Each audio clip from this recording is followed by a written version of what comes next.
Hey, what's up, folks? Been a while since I've done like truck or car videos.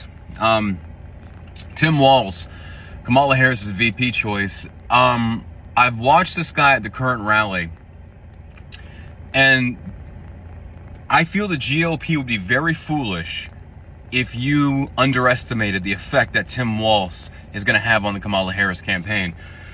Now, when I watch Tim Walz, I'm looking at him through the lens of basically what makes him electable.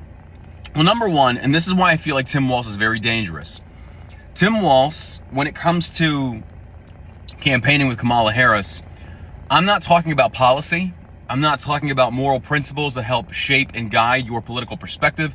I'm talking about the cosmetic things that don't matter, but a lot of people fall prey to. Number one, likability. He's likable. I don't care for his socialist tendencies. I'm not saying I support this guy, but I'm talking about to an audience, he's likable. Secondly, he's articulate. Third, he's a crowd worker, crowd pleaser. Now, if you remove all the policy and moral degradation and decay that he stands for, such as, the transitioning of children and things such as this, late-term abortion, I'm not talking about that. We're not talking policy. We're talking on just electability. He's got it.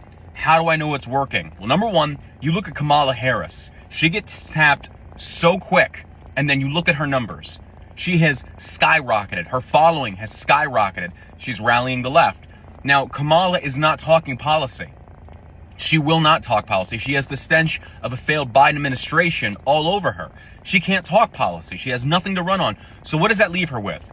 Well, pandering to the left in the manner that which they love being pandered to, and that's through emotion.